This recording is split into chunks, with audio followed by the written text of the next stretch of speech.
approach to your career advancement. And I'm going to share my screen and continue on a brief intro. So as Mamta, Dr.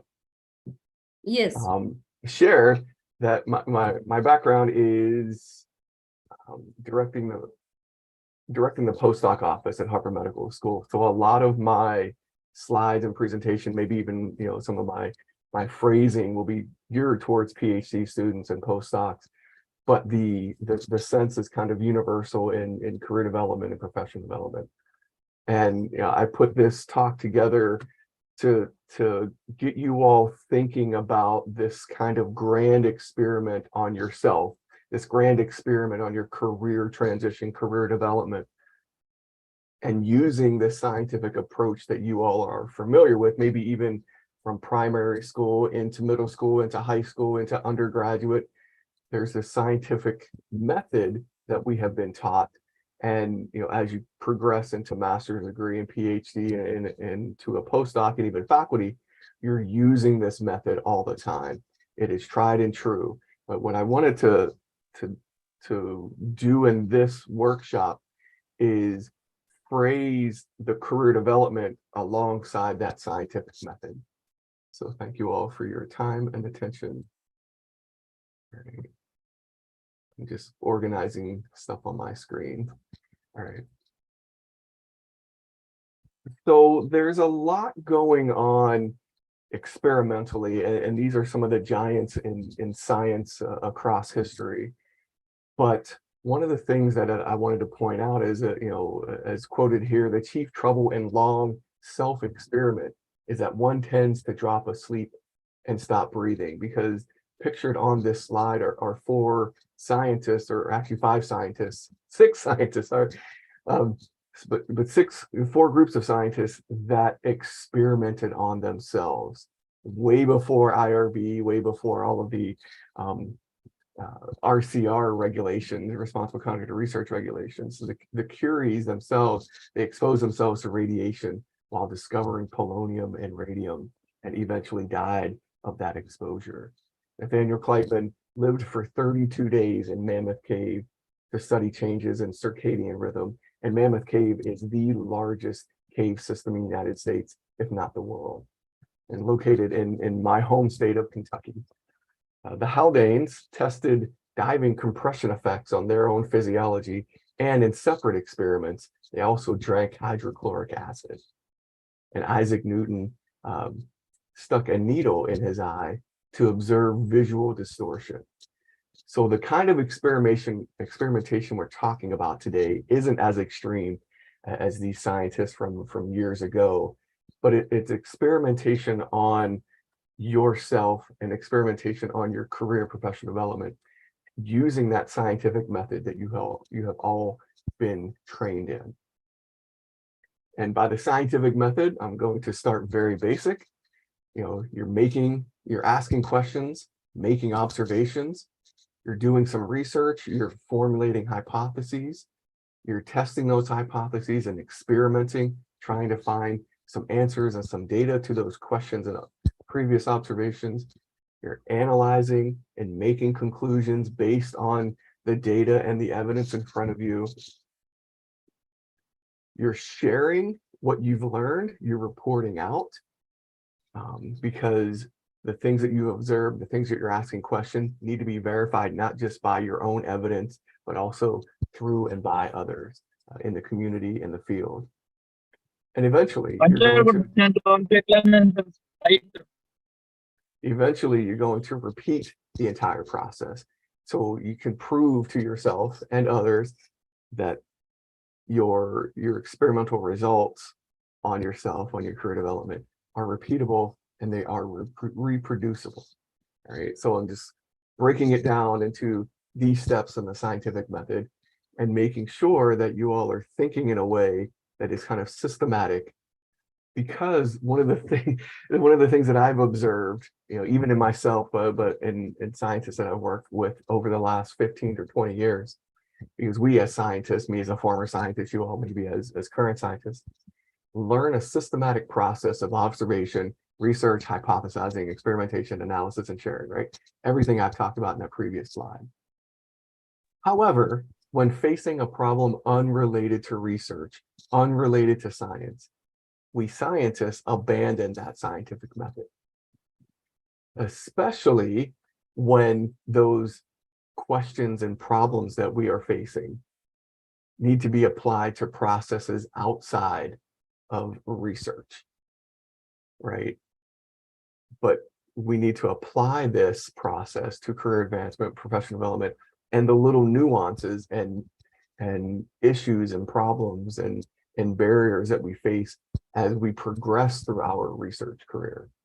So I'm just reminding you of your roots and your, your even further study in the scientific method, the use of the scientific method, but don't only just use it in the laboratory.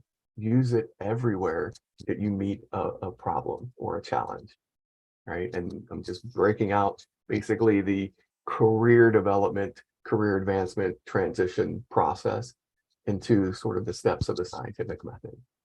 And this is basically, if you were to walk into my office and ask, I need help, Jim, could you give me some advice on my career and professional development? I would basically walk you through this process and ask you these questions, and we would sort of go on this journey together. So that's what we're doing this evening. So again, we're going to be questioning and observing. So we're asking hard questions. Sometimes the questions that we're asking don't yet have answers, and that's part of the exploration. That's actually part of the fun. But these questions that you might be asking yourself, and I'm saying, are you puzzled about these things? The questions that you're asking yourself, how do I build and maintain relationships, build and maintain professional relationships? How do I meet and talk to important people, or at least people that you deem important, because everybody is important? How do I network and clarify my career targets?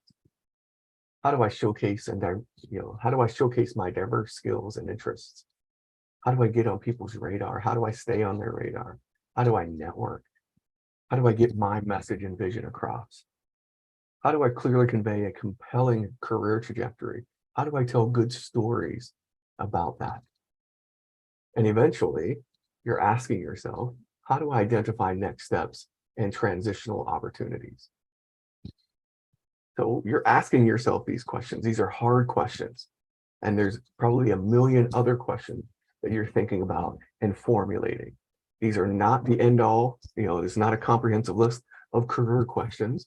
They're kind of focused on building your network and building relationships. And I may not be able to answer every single one of these questions, but I'm here to help you. And the organizers of this workshop have resources to help you, bring you along and guide you on this journey. You're actually scrutinizing the training that you've received, scrutinizing the training that you may eventually receive. And as I said, my focus in my usual audience are PhDs and postdocs. So I usually use this as a demonstration to scrutinize their skills. In the PhD, when you're being trained or when you pursue a PhD, that creates opportunity and potential, right? Just doing it, there's this potential that you are creating. It also hones critical thinking and problem solving skills, right? As you progress into a postdoc or postgraduate training, you further refine research and professional skills. And it develops you as an independent investigator. So you go from student to mentee to independent investigator to basically mentor. And it's this sort of whole life cycle. But the training in general, if you look at the training, big picture broad, it helps you select correct problems to examine. You critically examine those problems, you thoroughly analyze them, and you learn ways to eloquently communicate them. So even as I'm breaking out and focusing on PhD and postdoc, the training selects and trains you for that scientific method. So right here, these are 4 major steps of that scientific method that I brought up earlier. So remember your training and use it across all of your diverse experiences. You want to research and hypothesize, the second step.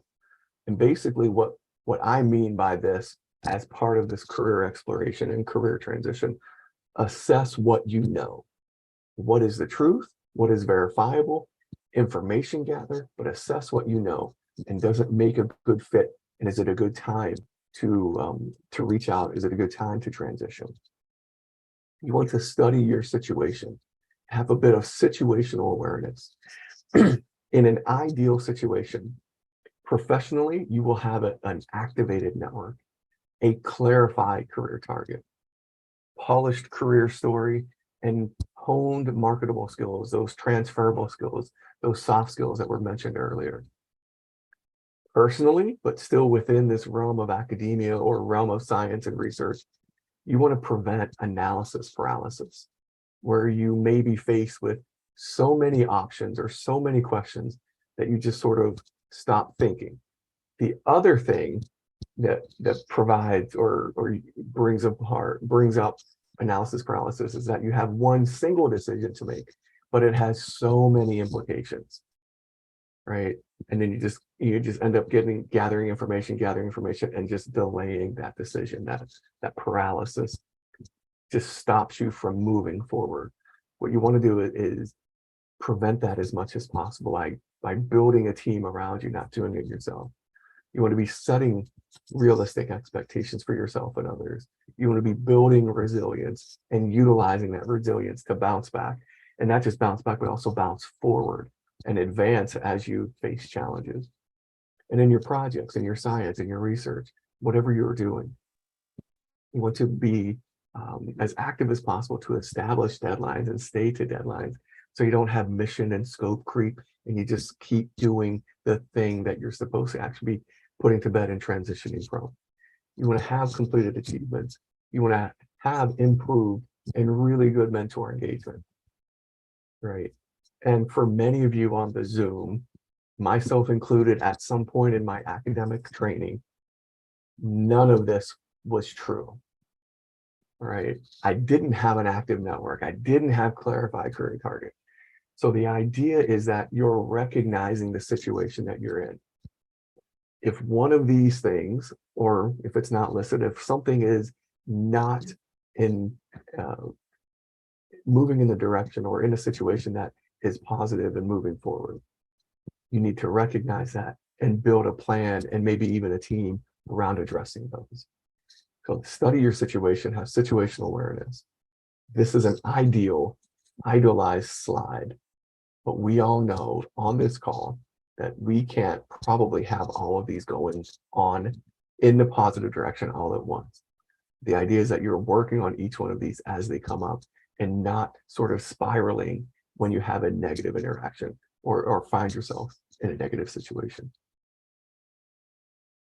Next, you're doing this situational awareness, this situational assessment, but you're also assessing the skills in which you're training for, that you're gaining, that you have, that you aspire to, and making sure that you are addressing the skills across the entire skills continuum, not just the hard and operational skills, but also the soft/transferable skills. Because many of your colleagues or peers that you might be competing against on the job market or for fellowships are probably very good, just like you are or will be, very good in the operational and hard skills, in experimental design, interpretation, computational science, quantitative analysis, methods, technology, right?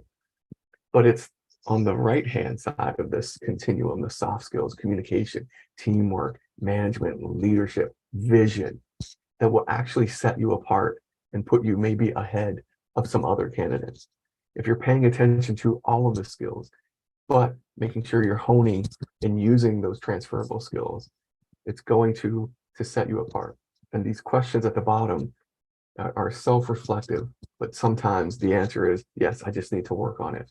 What skills and attributes will set me apart, right? Being excellent in the hard and operational, but having transferable skills and using them will set you apart. What skills give me the most bang for my buck, right? Which are the most useful in any situation for a variety of career paths. How can I strategically build these skills within and outside the lab, or within and outside the situation that I find myself in and outside the classroom? So how are you doing these? How are you building your skills? How are you being strategic and using your time as efficiently as possible? I'm not asking you all to be robots and working all the time and always working towards, a skill or working on a project, because you need that downtime to process. You need that downtime to refresh yourself. You need that downtime to build meaningful relationships.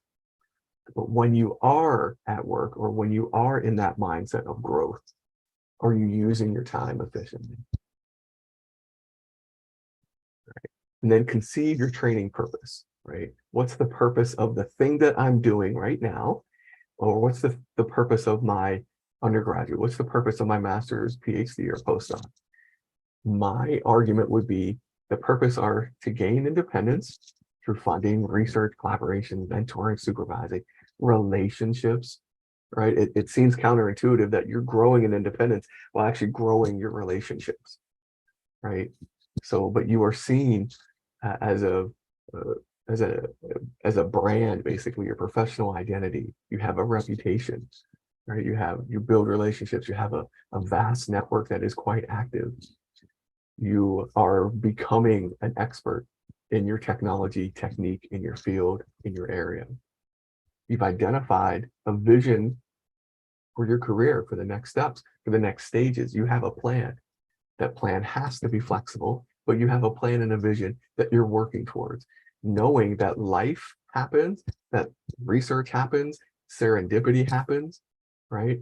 This path is going to be kind of winding a little bit, but you have a vision that you're moving towards until you recognize other opportunities. And ultimately, the whole point of all of this training, all of this education, all of this research is to get a job, excuse me,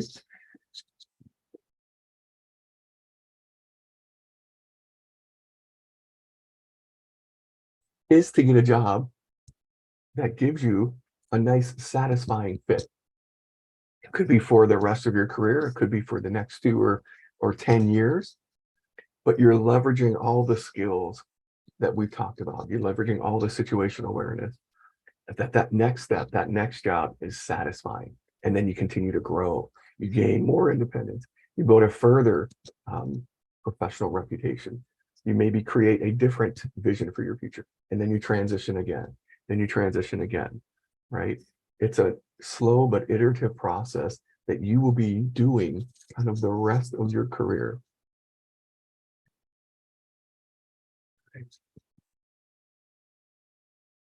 We're moving into the next step of the scientific method of experimentation.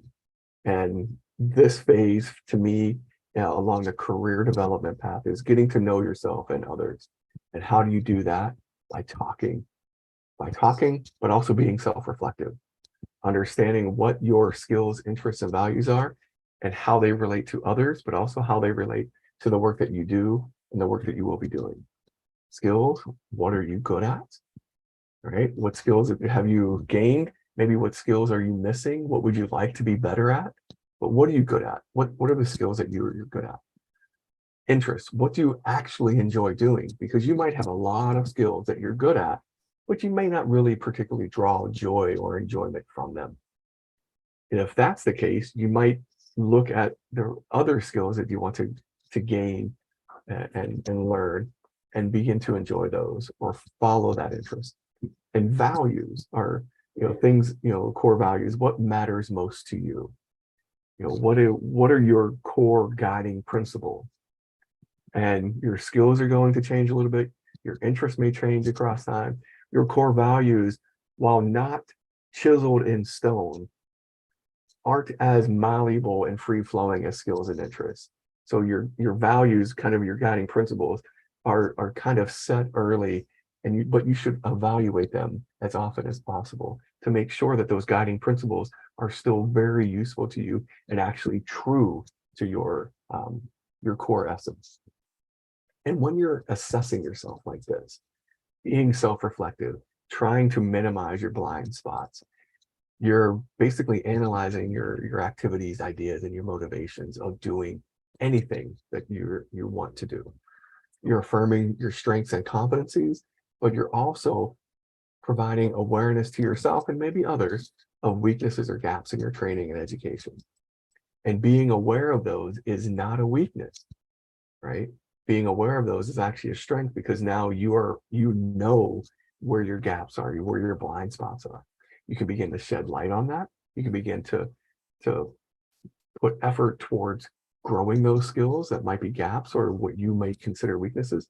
Or you can say, those are gaps for a reason, because I don't want to actually pursue that. I want to move beyond that and pursue these other things that I'm also good at, that I'm interested in, and actually match my core values. Right. So this is, this scientific method is not just, hardcore science. It's actually a way for you to be quite self-reflective and honest with yourself about your skills, interests, and values. I want you to also, this is part of experimentation and exploration, I want you to try new things that you're interested in, things that might be stretches, things that you might think that you might need skills-wise, or sort of bringing and rounding out your resume or your CV.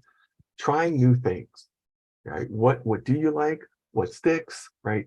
You might find a new skill or a new passion. You might try teaching through community colleges, lab days, mentoring. You might try new research or techniques, grant writing, data analysis management. You might try public speaking, going to museums or volunteering, being on panels. You might look at leadership opportunities.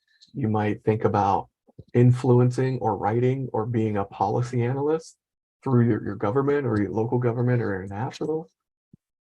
And most of you might be pretty good at writing or editing others' writing. You can be a guest blogger. You can just start something. You can go on all of these social media platforms and provide content that is helpful and useful, but all needs to be professional. You could volunteer to review other people's documents. You could review for journals, right? So try different things.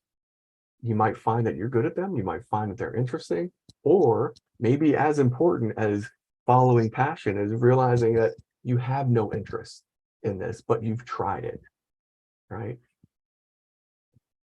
And, this is sort of looking from my perspective of networking and sort of my experience throughout my career, but you want to identify contact points, sort of identify pieces and parts of your network that you can expand and explore and reach out to people.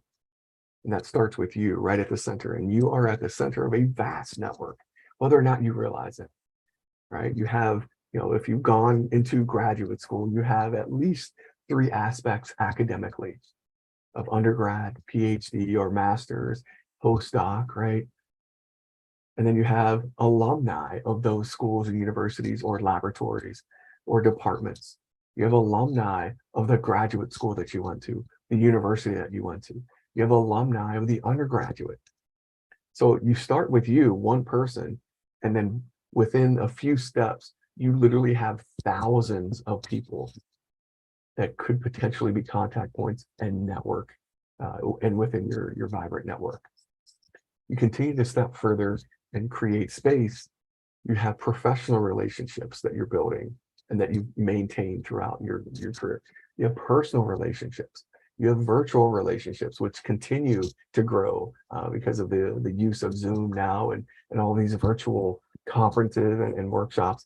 And today's workshop is a prime example. I am now part of your virtual network, and you all are now part of my virtual network.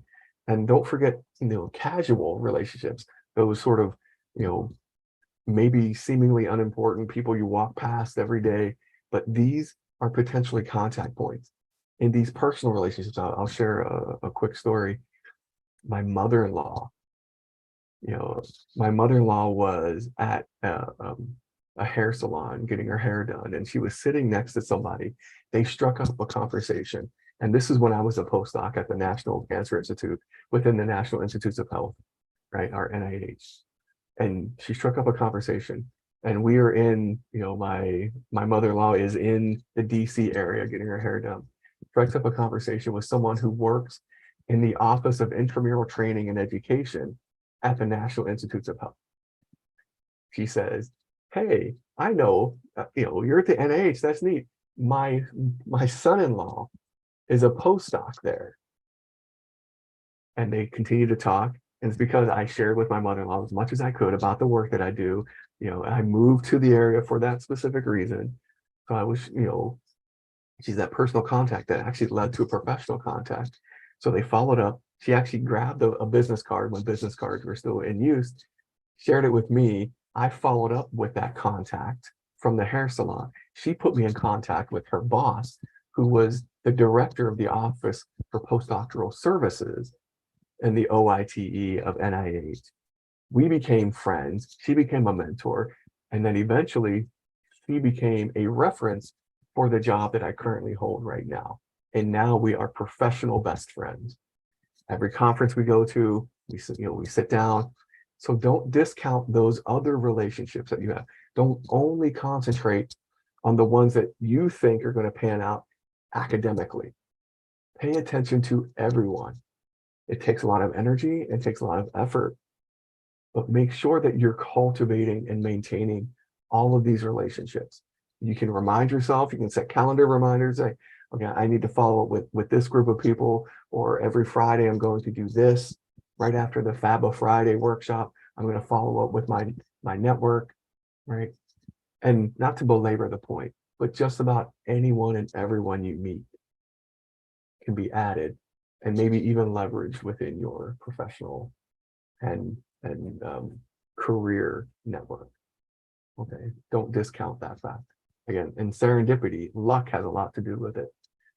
And some of you might be in certain areas that concentrate people that you want to network with. Like I take the subway every day, and I run into people, scientists that I wouldn't otherwise run into. They work at MIT, they work at Mass General Hospital, right? But I see them and I meet them and we strike up conversation. And it's in a completely different context than at school or in the lab, right? All right. And after you meet with people, or when you want to meet somebody that you haven't physically interacted with or virtually interacted with, reach out to them. Just reach out. There's no reason not to reach out, right?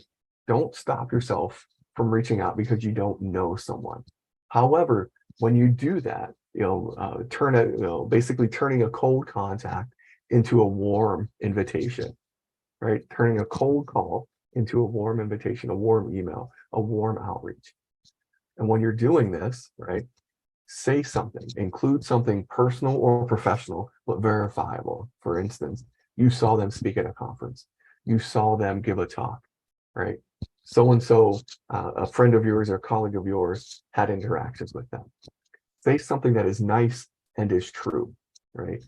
Your team or your presentation blew them away, blew you away, right? Be clearly excited about be excited to work with them or to reach out to them, to that organization or that person, right? And not just any organization. It's not just any person you're reaching out to. Include enough background information about the situation and yourself to demonstrate that there's a fit and a connection and there's an understanding of needs. Mention the name of mutual connections. And I remind you of the previous slide. You have a ton of potential mutual connections with people, right? These can be easily vetted. So the idea, if you've noticed, making sure that it's verifiable, that it's true, that it can be vetted, right? You're not just reaching out to random people. You have a plan and you have a very specific thing that you're asking it and talking about. And as I say that, don't make an outrageous ask. You're reaching out to someone that you don't know yet, but you have common connections. Don't ask them for a job. Don't ask them to search for your job. Don't ask them to review your CV the first time you meet them. Don't make it an outrageous ask. The ask is, can we have a conversation? Can you respond to the email, basically? But make sure that the ask is specific, relatively small, and at least initially specific, but open-ended enough that they can actually feel comfortable saying no. But actually, no, blah, blah, blah, I don't have time, or this is no longer my area. However, if you do a lot of this on the slide in your outreach, they may feel compelled to refer you to someone else who might be as helpful or more helpful. Right? The idea is that you're taking a cold call, cold connection, and making a warm invitation by reaching out to others with a purpose. All right. And now we're at, moving to the next step of the scientific method of career development. You're analyzing and including. And by that means, you've gotten to the point where you are ready to apply for jobs. And how do you do that? And what do you use? So you want to investigate job opportunities, find opportunities that follow your skills and interests. Activate your network, right? Because you have that vast network that you're now cultivating and activating. Tell others what you're looking for, ask for guidance, attend meetings, be visible, show how brilliant you are, speak up, ask questions, search online, right? That's probably the first and maybe the best or even last, but you're doing all of these things, right?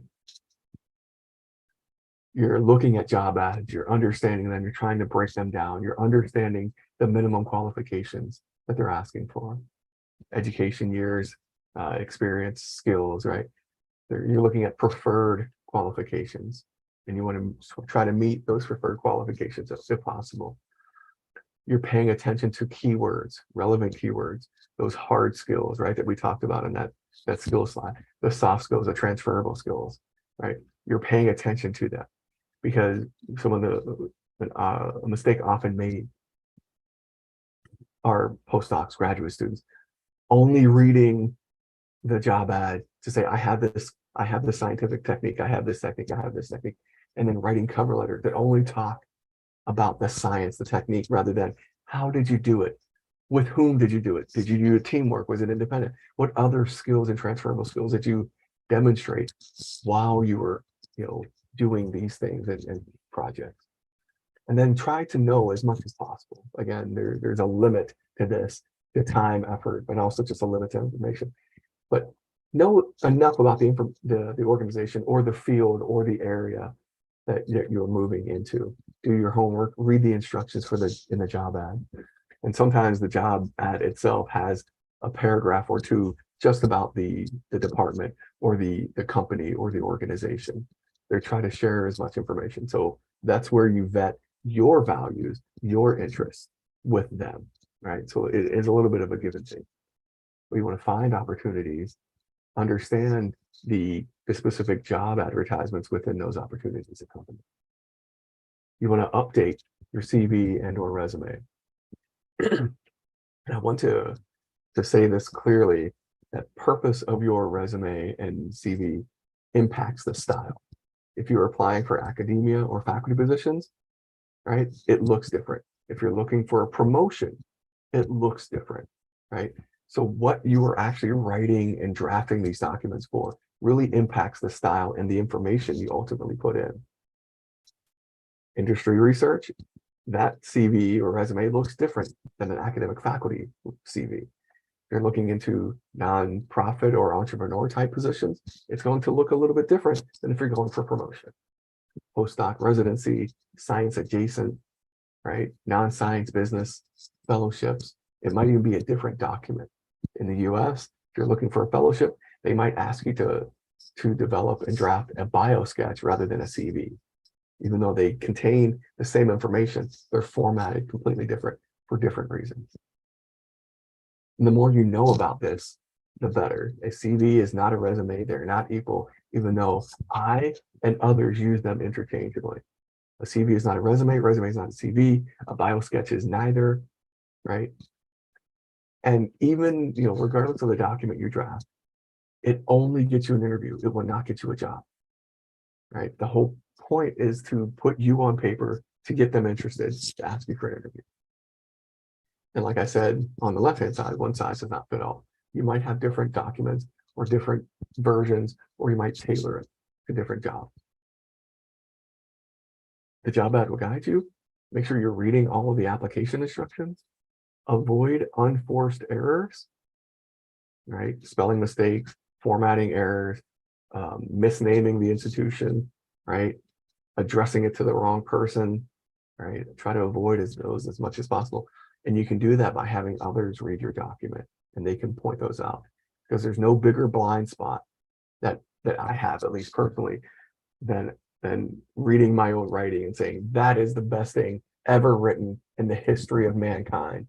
And then I hand it to somebody else who is literate, and they point out all the mistakes that I've made, right? And that's something that happens with all of us. We have a blind spot for our own creations. So I recommend that you have other people read your document. Consistent formatting. And remember, even though it's about you, it's not for you to read. So you need to translate. You need to be obvious. You need to make those connections for the reader. All right. CV, in my mind, are basically three things. No, not in my mind, in the mind of the reader, right? CV, those academic faculty that are trying to run faculty searches, right? It's pedigree, who and where did you do your research? Padding, right? Those leadership, all of the review, right? The administrative stuff, and then publications, right? So they're looking for pedigree and publications. And then if you're a well-rounded scientist, that's even better, but we're looking for those. And the CV says, look how brilliant I am. How could you not hire someone as smart as me for faculty? The resume in general is pedigree, still very important. Who and where did you do your good science? Proficiencies, it's no longer padding, but it's actual. Those are those transferable skills, the soft skills that actually make you a better manager, a better communicator, a better leader, a better scientist in general. And then there's productivity, right? And resumes maybe use a bit more, or a version of the resume, maybe use more towards transitioning out of academia, right? And you can demonstrate productivity not just by publication. I think, academic, education and career stage, publications are still quite important as you're transitioning, but once you're there, they're less so. You're demonstrating productivity, right? You have output, productivity. And the resume basically says, look how my skills and experience match your job listing. How could you not hire someone as well suited as me? You might draft a CV, you might draft a resume. It's the same person, it's you, but it will look completely different. It may be formatted differently. You might highlight different things. You may have things in different order. You may frame them differently or say it in a different way. And I'm going to show an example of what I actually call a CV resume hybrid document. That is not a 10-page CV, and it's not a one-page resume, but it's a transitional hybrid document that allows you to leverage academic skills as you transition out of academia into other things, or out of research into something else. It's just an example from a postdoc from years ago. There's adding a summary, professional highlights, education, research experience, industry research experience, if and when they have it, right? Technical experience. So you're breaking out these very specific things. I'll give you a second to just kind of soak that in, right? And being specific about the formatting and the heading, and having the dates over to the right, and the titles over to the left. Oral presentations, awards, research funding, fellowships and awards, right? Patents if you have them, and then publications. Right. And for this type of document, this is only a 2-pager. If you find that you go even longer, it could be 2 to 3 pages, right? But sometimes you can say selected awards, or selected presentations, or selected publications. But especially if you're saying selected publications, you want to give a hyperlink to a full list of your publications on a website somewhere, right? Okay. Then your cover letter, you want to draft that cover letter. And again, on the left side is kind of a template, but you have this opening paragraph of explain why you're writing. I'm applying for this job. Identify yourself. Identify the specific name of the position. And I've seen errors made here where they actually name the wrong position, either because they didn't know it and just made up the name, or actually maybe used a different version of another application, right? Include the job rec number if there is one. Sometimes there's a rec number, rec ID number, right? Refer to how you learned about the job and employer. Sometimes it's a previous conversation with someone at the job, or maybe a previous conversation with the actual hiring manager, or someone referred you to this posting that they might know. It's like, Dr. So-and-so referred me to this posting and I'm applying, right? So share. So again, that's those contact points and relational information. Consider how you fit the rest of the document, right? So we're talking about the cover letter here. So the rest of the document, addresses how you fit paragraph 2, the second paragraph, right? You don't have to have actually, 5 or 6 paragraphs, but basically it runs like this. The second paragraph is describing your research and significance, breadth and expertise and experience, right? Paragraph 3 elaborates on the distinctive qualifications, strengths, achievements, and skills, and making obvious connections to the job, right? These can be separate paragraphs, or you can actually merge them and say, here's my research accomplishment, and here's how I did it using my, not just research and science skills, but also my transferable skills. The fourth paragraph, you want to make sure you're aligning interest and mission, because they have that information about them in the job ad. State interest in employer and specific position. And then the final paragraph, thank you. Restate your interest in the job. Reiterate a strength, perhaps. Anything that you have enclosed in the application, CV, not CV, resume, CV, research statement, all this other stuff, right?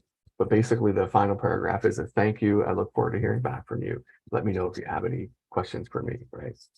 And then you have your contact information either above or below, right? So you have your material, right? You've done the self-assessment, you understand your skills, you see, situational awareness.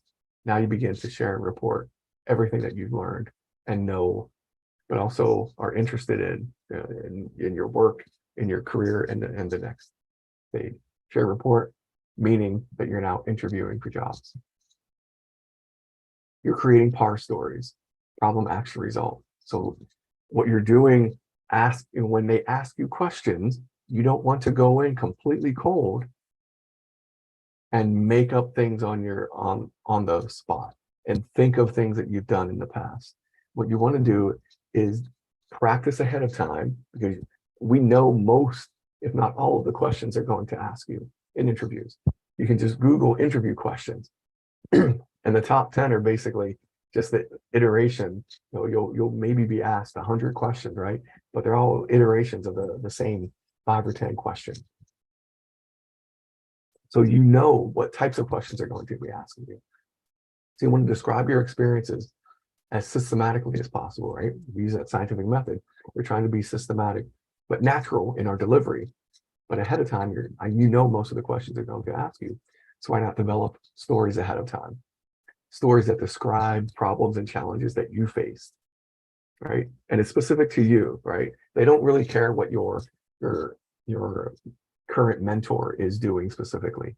They want to know what you're doing within their research organization. You want to describe the actions and approaches that you undertook to address the above problem. And they want you to explain measurable results and impact of your actions, right? So you're telling these small little proto stories of, one time I faced a conflict with my mentor about the direction of my science, or the question that I wanted to ask, or the problem might be the research question. The problem I had was trying to understand the mechanism of AKT kinase signaling in glucose-mediated TGF-beta secretion. And that's my dissertation, basically, right? That's the problem. The approaches I took were manyfold, right? I failed in some, succeeded in others, found it. The result was I found out what happened, basically, right? So you can use this PAR structure for many responses and stories about the questions that they're going to ask. No interview question should be a surprise to you. What might be surprising to them is that you're able to answer them systematically and then ask them the questions. Again, these PAR stories can be quite interconnected. So you're actually building a fabric or a matrix of these stories, because say you have 4 stories, right, that you have in your pocket, you're ready to respond to those questions, and they ask you a question about problem solving, and you say, oh, I have at least 2 stories that address problem solving, And in addition, those two stories also talk about communication, drive to achieve, and teamwork. Or you want to share, part A story, which talks about leadership, teamwork, and drive to achieve. And you can mix these stories depending on who asked you and what they ask you about, right? You don't have to tell the same story every time to interviewers across the day or they're across the interview, right? A lot of your stories tell different aspects of your skills, right? Right. In that interview, you want to have a conversation. You don't want to be interrogated. So you turn an interrogation into a conversation where, instead of just them firing questions at you, you responding and you firing questions back at them, it's a conversation. It's a back and forth, right? Like, oh yeah, blah, blah, blah. And then, you're expressive, you're interested, you're leaning in, right? You're doing these things. But when you want to have a conversation, you need to still be in sort of ahead of time practicing. You need to practice your career story, because the first question you're going to be asked by just about everybody you interview with is, tell me about yourself, right? Tell me why you're here. And that's sort of the career story, that tell me about yourself. And you should have a pretty good, not rehearsed, but a pretty good story that you can pull out. You can expand a little bit or you can contract depending on time, and the like. You want to engage in conversation, engage your interviewer. You don't want to impress them. You don't want to try to impress them. You're going to impress them because you're prepared. You give good answers. You've done good research. You have interest. You have values, and you have things to offer. So you're engaging them in the conversation. Let them talk. Be interested in what they're saying. Highlight common ground of those contact points, right? Speak confidently, but show some humility. Not so much that it looks like you didn't do the thing that you said you did on your CV, right? But you can be proud of the work you've done, excited about the work you've done without being a braggart, right? And that's, when I work with PhDs and postdocs, that's what they're most worried about. How do I talk about my accomplishments without sounding like I'm bragging? And it's like, all you're doing is telling the truth. It's not bragging if it's true, right? It's bragging when you're like trying to demean the other person across the table, right? Turn the interview into a conversation. Ask how you can make their job easier, right? Inquire about what they're looking for in the position. Ask them questions. What do you see in the position? Where do you see the job or the company going, right? Where do you see the department, transitioning into the next field? And again, prepare your PAR statements and stories. Describe a time when you faced, right? Tell me about the time when you motivated somebody else. Explain your recent paper, or tell me about your greatest accomplishment. And sometimes your greatest accomplishment is scientific. Sometimes your greatest accomplishment is not. It's something outside. Like, actually, my greatest accomplishment was, and I'm making this up, winning a gold medal at the Olympics when I was, 21 or 18. And some of you all and many scientists are quite accomplished outside of research, right? So don't forget to bring that into the interview, the conversation. All right. And then, at the interview, you want to show gratitude and share gratitude before, during, and after. Reflect on the information that you gained during the interview. Clarify timeline and next steps. Be specific. Write thank you notes, emails, right? Appreciate hospitality and time. Sometimes they've actually paid for you to fly or pay for you to stay overnight, right? Resolve lingering questions. Sometimes there is a question that you get that you don't have the answer to. You can say, actually, I know of a paper that addresses that. And sometimes, that lingering question isn't sort of terribly important to the job or your work, but it's a lingering question and you want to follow up with them and say, Dr. So-and-so, you asked about this. I said I'd follow up. Here's that paper I promised, or here's the explanation, or here's the quote, right? You want to reinforce your interest and fit, right? But once you share and show gratitude to your interviewers or hosts, you also then want to follow up with your references and your network and say, hey, I just had this interview. If they reach out, we talked about this. Thank you for your connection. Your help really helped me prepare, or actually your connection to Dr. So-and-so actually led me to applying for this job and getting an interview. So again, you're not just showing gratitude to your hosts, you're showing gratitude to your network as well. And then, because all of this is a self-reflective process, think about what was successful, what went well, and think about the challenges, at the interview, but also along the entire process. What would you do differently? This is not a time to second guess. It's a time to reflect on what you did well and what could possibly be improved next steps. Okay. And then here's that repeat and reproduce, right? So you're probably going to interview again or have multiple interviews, or you might change careers, right? So the idea is that you're doing this again and again. Remember your options. You have a ton, right? These are not all careers represented, but you have a lot of options just off the top of my head. And there's probably, 100 other slides that I could fill out with specific job titles, specific areas, right? Academic research, all the way to clinical research, doing what I do in executive and academic administration, to postdoc affairs, student affairs, right? So remember your options. You could transition. And I want you to think about your trajectory. And here's the reality of our career experience in life. It's all over the place. Point A, B, C, D. It's not a straight line. However, when you're trying to describe a trajectory, when you're applying or interviewing, you are choosing this data points out of this weird career or life cloud and say, I'm on a trajectory to be successful in this job, right? In this job. However, you can then transition and say, I could also be successful in this career or job, or this one, or this one, or this one. So you are actually creating like a data cloud of experiences and skills that you can pull into a straight line to describe how successful, how prepared you are, but how successful you could be in a career. You can also, as I demonstrated, pivot across that cloud and say, actually, I'm going to leverage these skills and actually transition into a different area that is either interesting or I want to explore. So it's you who defines your trajectory.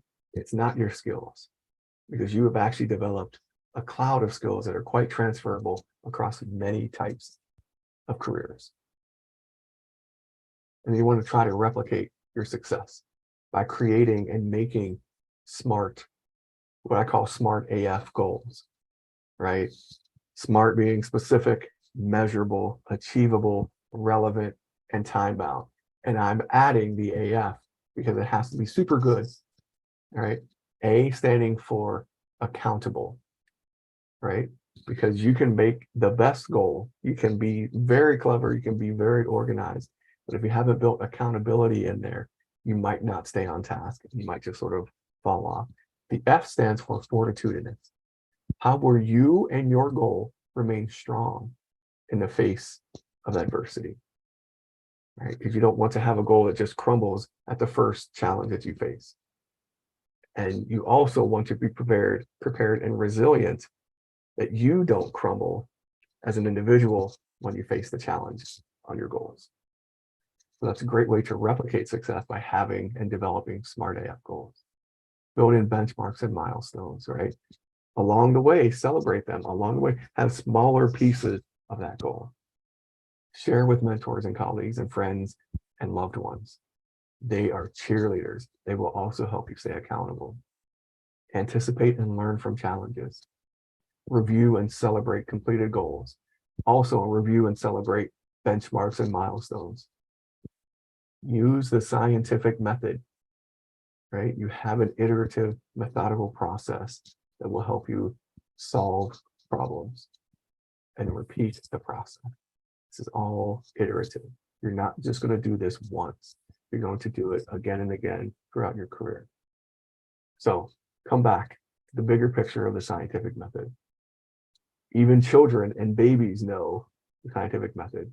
They make an observation, right? They pick something up, form a hypothesis, it's food, perform an experiment, put it in their mouth, analyze the data, they get sick, it's not food, report your findings by crying, right? And then invite others to reproduce your results. So you're asking hard questions. You're assessing what you know. You are on a path to know yourself and others. You begin to apply for opportunities and jobs. You interview and you repeat the process. With that, I thank you. I welcome whatever questions we have in the next few minutes. I also want to plug the QR code for my book that's upcoming. It's available for pre-order August 15th and available for delivery after September 5th, called Making the Most of the Postdoc, Strategically Advancing Your Early Career. Thank you very much. Thank you very much, Dr. Jim, for your valuable talk and for sharing such a useful points and knowledge insight with all of us. And I'm sure it's going to be very, very useful for all of us. And now the session is open for interaction and question and answer round.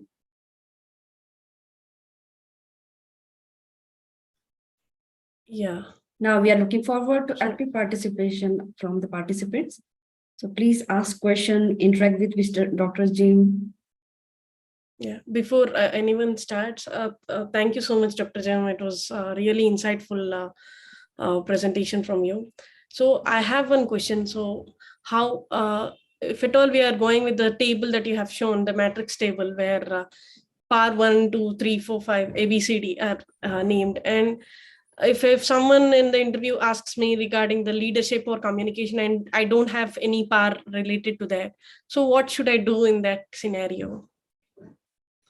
So I would say you do have stories. You may not have developed those stories ahead of time, or they might ask a question that was a little unexpected or has some nuance. Be like, oh, they're actually asking about this. What you can do, because you have practiced these other stories, because you have built PAR stories, in the moment, you may be even better prepared to then think of an actual scenario and say, okay, I'm going to describe a problem or an issue that, you know, might actually be, there was a question about my leadership in this committee, right? And you may not have developed this story as a response because you're like, oh, I have other better stories that might be demonstrative. So the sheer fact that you've already practiced and developed other stories makes you a better improviser in the moment, because you have this systematic, okay, what's my P, what's my A, what's my R, right? And you can literally say, well, the challenge I faced as a leader in this situation was this, right? There's a question about integrity or whatever, right? You don't want to bring up things that are giant red flags, but you're saying, Yeah. I'm aware enough that I know others had problems or issues, or I had questions about my own leadership skills. I did this. And then the approaches I took to either improve the situation or improve my skills were this. I took a course, right? I went back, I got feedback from others. I did a 360 review. The result was a better, more prepared meeting, management, process, right? So because you have practice, because you are familiar with PAR, or what it might be STAR, right? Because others use the STAR method, which is exactly the same. I just like PAR because it's 3. It's easier for me to remember. So you're familiar with your own stories, you're familiar with the process, and in the moment, you are better at improvising stories. So Yeah. that's the approach that I would suggest. You don't make anything up, you're not lying. You're saying, you literally say the process out loud, and you can begin to develop, and the story populates because you're familiar already with this situation, with the process of storytelling. If you haven't practiced, it's a little bit more difficult, but you can say, the challenge I faced was this, right? So you say it out loud as you're telling the story, and I think it will fall into place. Yeah, definitely. So we the more we practice, the more we can take the scenario the best. So and we as a people or students, we generally forget that we really aim for getting a job or getting a postdoc or something like that, but we really forget that the students who are right here, they'll be the future managers or directors from 10 years down the lane or 20 years down the lane. So that is where the communication skills or the skills that you have presented are very important. And I would also like to know if you have any example where you have really put this into your real life scenario. So the people and students and postdocs that I met when I first started my position 12 years ago are now senior leaders in academia and senior leaders in industry, right? And when I met them, they were lost. And now they are leaders in their field. So, and as an example, I shared that story in, about my mother-in-law, right? She was a connection that led me to other people, and I've maintained those connections that she was the conduit of. So you don't know who's going to pan out. You don't know who's going to go where. So why not use that to your advantage and maintain positive, fruitful relationships, sustain them, foster them as much as possible. I know we lose contact, we fall out of contact, we lose touch, but there's no reason not to reignite that relationship and say, hey, I came across your name, I was just scrolling through LinkedIn and your post came up, I wanted to follow up and reconnect. Or you can say, I remember so-and-so had a child name, the same name as my child. And it reminded me, Lucy, my daughter, Lucy did this recently. And I just wanted to share. So for me, you don't have to look or wait for a reason to reach out and contact people. You don't have to have a reason to maintain contacts.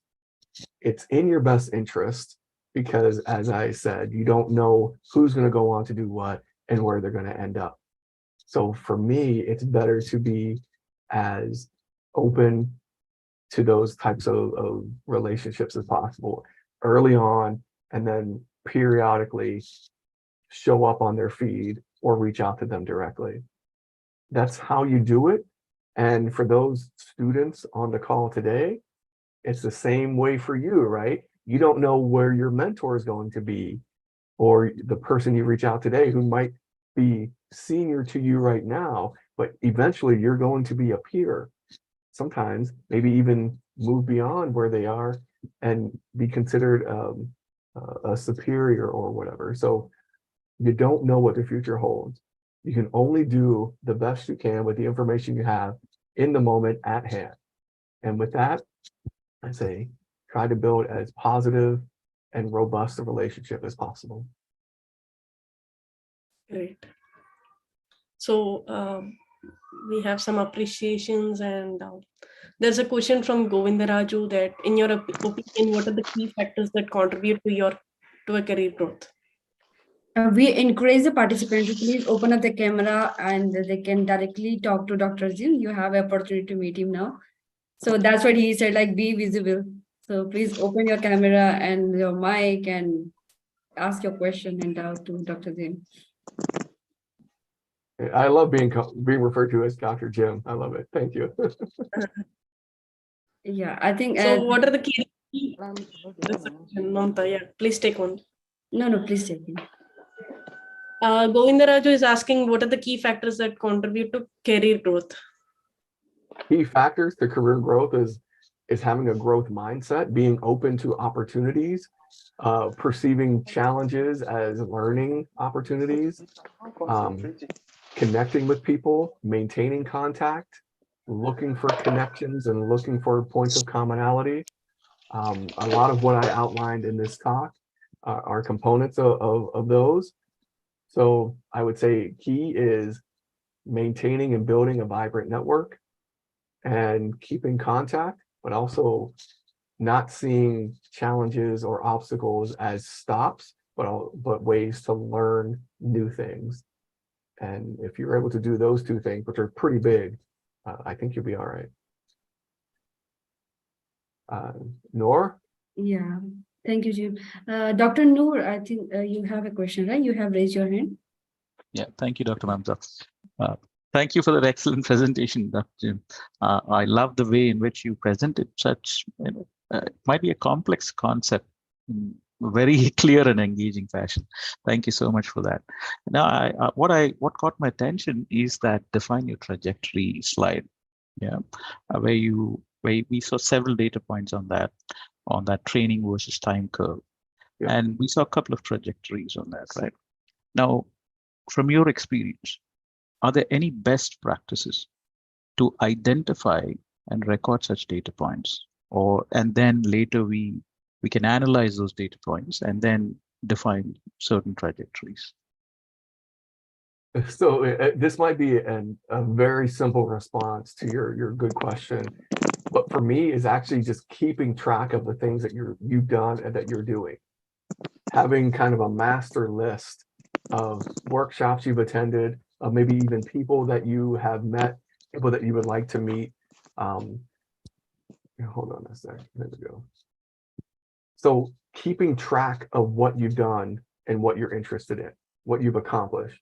Not necessarily, these don't necessarily have to be CV worthy items where if you were applying for a job, you would list them on the document. But as you say, you need to collect your data points, and you do a lot of stuff, both inside and outside the lab, inside and outside school. So keeping track. Sometimes the best way for me to keep track is not most efficient, but I actually have to look back in my calendar. What did I do at what time?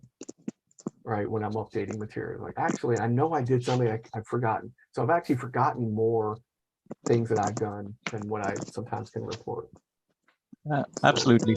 I love that idea. Keeping track. Yeah. Yeah. Sorry, Because Mark, go ahead. Unless we don't record it, our memory deceives us, right? So I was looking for some specific best practice. Like I came to know that you're referring back to your calendar.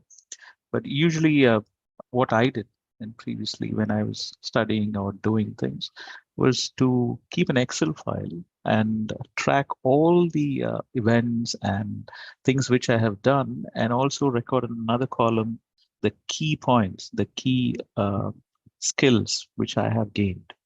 And then that Excel point is tremendously useful after some time. But I love that idea of calendar. I should take that point into consideration. Well, I think the way you've tracked it is much more efficient than I have, and you're already ahead of me on that. So I appreciate your response to that. Thank you, Jim. Yeah, over to you. Thank you, Dr. Noor, for sharing your knowledge, and decide like we should keep all our point in Excel sheets, and so that will be like updated all the time. So there is one question from participants. How will face the overcoming the awkwardness of connecting with the new people? So yes, networking, meeting new people can be awkward. There's this introvert extrovert kind of dichotomy that sometimes is true and sometimes isn't. But the idea is to de-escalate those meetings, those opportunities to network, trying to find points of connection and commonality. And then you don't have to do everything in that first meeting or contact, right? Again, like I said, de-escalate, reduce the risk of those meetings, of those awkward first meetings or connections. Again, asking questions, being curious, showing curiosity is important, but sometimes you don't have to carry on a 10, 20, or 30-minute conversation. You can say, thank you very much. It was nice to meet you. I think I might follow up, right? And you collect their contact information. So I think being open to meeting new people, right? Everybody is a potential contact and person in your network. So having that view might sort of de-escalate that I am not necessarily networking for the sake of my career, because the next person I meet is the most important person for my job search. That's not sort of the level of thinking that you want to be having when you're meeting people. That puts a lot of pressure on you and even more pressure on them. Because if you think about it, if you feel that that you're being awkward, or the situation is awkward, or just meeting new people is kind of awkward, how did the other person feel? They're probably feeling the same thing as you. Sometimes you can even just acknowledge, well, the situation and say, isn't it kind of weird how all of us are together and no one's really talking, right? So you can break the tension, break the ice by being honest, self-reflective, curious, and you don't have to natter on for several minutes to be networking. You can go and meet a person. Thanks for reaching out, or thanks for your talk. I wanted to follow up. Do you have a business card? Because sometimes the follow-up is more important than the actual meeting. So look for ways to de-escalate. Try not to think about it in a way that my career depends on meeting this person, right? And that sort of de-escalates and takes away some of that awkwardness. And realize that it's just as awkward or off-putting maybe for the other person, not necessarily the meeting, but the situation, because we as scientists aren't encouraged to interact enough, right? You might have mixers, or you might have retreats, or happy hours once a week, but usually what ends up happening is people end up just segregating and keeping to their own group. Be open and sitting with new people, talking with new people. You don't have to, like I said, carry on a very long conversation. You just have to introduce yourself, say what you do, ask them a question, and then follow up. Great. There is another question from participants. How to know the interest level of other person for the friendship? Interest level of the other person for the friendship or the relationship?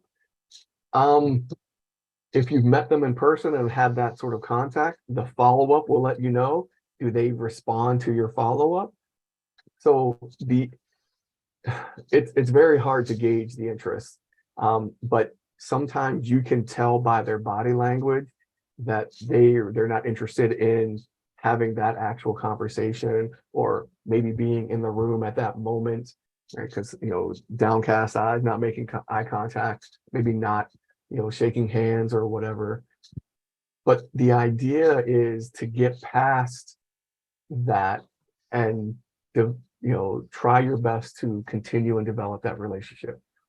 I will say that a success rate of 10% is considered success, because you might reach out to 10 people or follow up with 10 people. 10 people you may have actually met in person, or actually made eye contact with, or met them and had a conversation or interaction online, right? Through Zoom, whatever. But even just a 10% response rate after you follow up is a tremendous success. 1 out of 10 people. Think about that. All right. So you can't gauge their interest. You can't really sort of, propose what they're thinking about. All you can control is how you follow up, how often you follow up, and what you're offering as well in those emails or contacts or whatever. So don't really worry about them as much as what you're doing to try to build and maintain that relationship.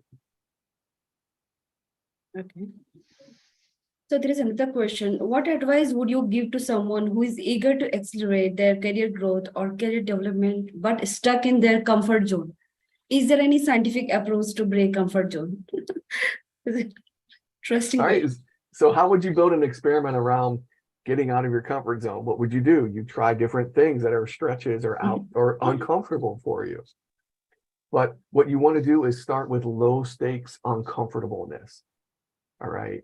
Where you are in safe spaces or sort of low risk things, and say, ultimately I want to get to the point where I am stretching out of my comfort zone in a professional development setting.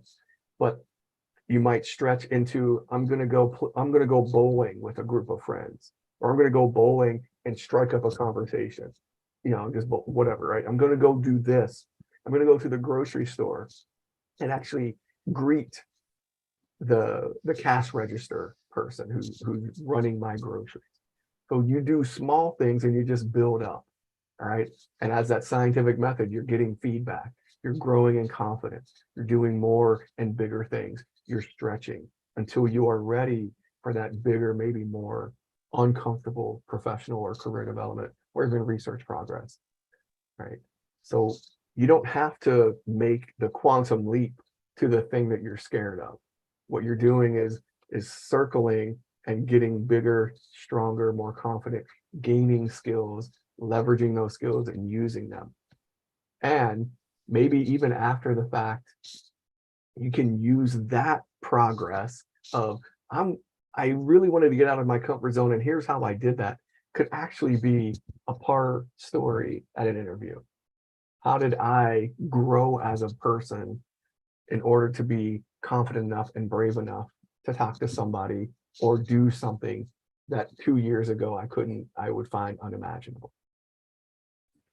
Yeah. So it just incrementally, you don't have to do the big leap.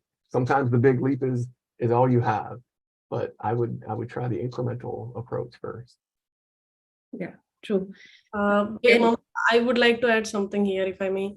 Yeah. So FABA Fridays are your safe zone. So no one judges you here.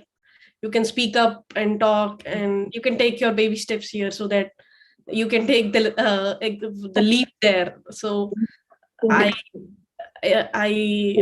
want you to speak out and take your baby steps. That's it. Yeah. This is one-to-one interaction. Okay, so we'll take last question. What are the key milestones for progression that you expect from student?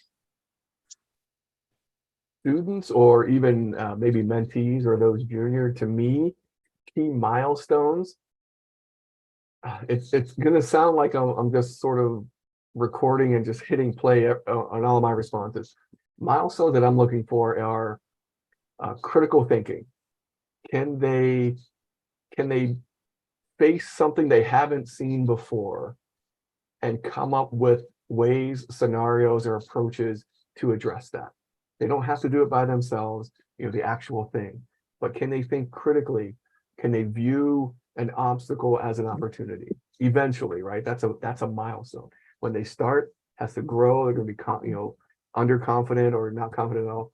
But eventually, a milestone would be, can they be a critical thinker independently as much as possible? And again, as they continue to grow in their education, even beyond a student, it's a growth opportunity. So sort of that critical thinking, that growth mindset, that problems are opportunities, that are true opportunities. The other thing is just asking good questions or asking questions and being somewhat fearless in those questions. So I think those are 3 big milestones. Getting to the point where they're critically thinking and can come up with potential solutions, asking fearless questions about their situation, about themselves, and having an overall growth mindset. But I think those are milestones for everyone on the call, but for students especially. So Divya will be taking another interaction, or we'll wind up. Sure. We have another 5 minutes time. We can proceed with some interaction or questions. Dr. Indur, would you like to speak something or comment? No, Divya, I actually attended late because of my daughter's 4th day function, but I'm glad I attended this session. It was, I just attended the last half an hour speech, I should say. It was amazing. A lot of insights. I thoroughly enjoyed, and in fact, I felt bad that I missed the first half of the session. So I would really give the great gratitude from all of us to Dr. Jim. This is something which he made it very simple, and it was much need of the hour, and so much takeaway, so much inspiring talk. So thank you so much to him, and thank you so much to FABA Friday for getting such a great speaker, and it's a great honor. Thank you so much, Dr. Jim. Thank you so much. Thank you, Dr. I appreciate your comments. Yes. I would like to add. I'm blushing now. It's very nice. Thank you. She's our previous speaker before for the 8th session, and it was fantastic to listen to her as well. And these will be recorded and available afterwards, right? So if you Yeah. missed a few minutes or a larger portion, don't worry, you'll be able to watch and listen. Yes, I would. I'll just wait for it. It's an honor. I joined from 6:45. So great knowing you. You are fantabulous. Thank you so much. Thank you very much. Any other question? Anybody would like to share their experience where they feel stuck?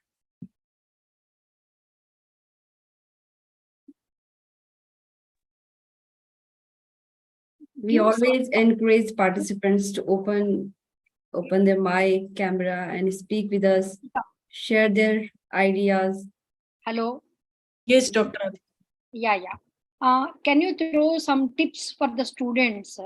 How to come up with the questions and all? What type of attitude they have to develop to ask any question without any fear? If you simply start any lecture, they will only simply listen without thinking of those things and ready to questioning. Those kind of attitude, the mindset has to be changed. How we at the professors to inculcate them to ask the question. So yeah, I think you hit the point that I was going to make. Interactive session, we will make it to ask the questions to the students. At the back, from the students also, we are expecting some questions, but they will not open up their mouths. So how could we inculcate that kind of attitude in the student's mind to ask questions after listening the class or before to start the class? When we announce the topic, today we are going to give this topic and these are the things, contents you have to jot down one by one. They should have some idea, no? They should have to ask some questions. So without anything, so we should not be a one-way monopoly like of teaching, not giving any kind of the back throw from the student point of view.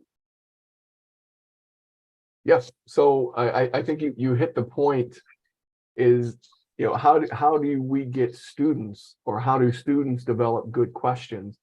I think it's the environment that we build around them as educators and mentors to say, hey, any question is a good question. Any question that you come up with is worth asking. And then you actually model that yourself, because as someone that they may look up to, or as the leader in the room, if you show some confusion, if you show some vulnerability, then it demonstrates to them that it's okay to ask a question that might be obvious to the expert who's presenting, but not obvious to them themselves. And one of the things that I've found, I ask dumb questions all the time. Sometimes I know the answer, but sometimes I don't. But if I have a question, it's more likely than not other people in the room have the same question or some derivation of that question. So why not ask a question and be fearless in asking? Eventually, again, sort of like the PAR stories, right? Eventually, the questions they begin asking are on point, very developed, in-depth, and actually lead to new knowledge. So providing an environment and reiterating the fact that there are no silly questions, I think is very important. Any question is worth looking into. Okay. Especially for students, yes. Yeah. So nowadays we are all looking at the student has to think out of the box and critical thinking and all those things. So how to student has to pick up some skills in that aspect. How do they develop some certain skills or critical thinking or different types of skill sets, how they can develop. So you talked about asking questions or thinking outside the box. Yeah. However, for students and for early career anyone, you have to first define what the box is. And how do you do that? By asking questions about the box, right? To take the metaphor even further. And then you begin thinking outside the box. Be like, oh, what about this? What about this? But you have to know what the box is first. And for students, sometimes it's dark and it's gigantic. And it's for you as an educator, like, oh, it's just a teeny tiny little box. but for them, they're inside that box in the darkness. So I think sharing with them, because even you, Dr. Radhika, began as a student asking what you might have thought as naive questions. And now you're expecting students to ask questions outside the box by sharing the fact that you progressed from naivete potentially to expert.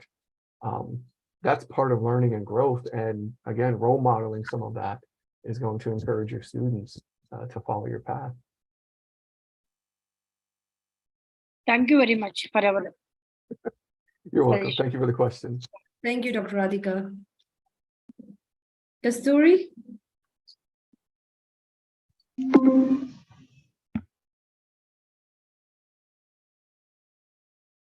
Would you like to ask question?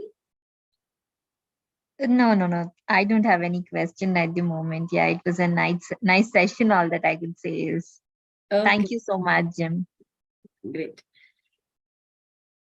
So I think now we can wind up the session.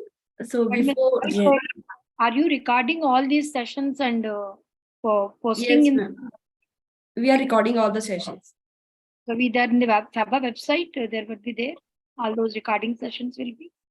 Yes. Yes. Thank you. Okay. So Divya, anything now? Yeah, that's it. You may conclude it. Yeah, sure. So before I wind up, so first I would like to thank all the participants and for your active participation. And last but not the least, I would like to thank Dr. Jim once again for your valuable and wonderful talk and your insight and your the key points which you share with all of us. It's going to be very, very useful. So with this, thank you very much, all of you. Thanks again for the invitation. Happy to give the talk and look forward to hearing from the rest of you. And thank you very much for your time. Thank you. Thank you, everyone. Bye. Have a great day. Bye. See you all again on the next FABA Friday.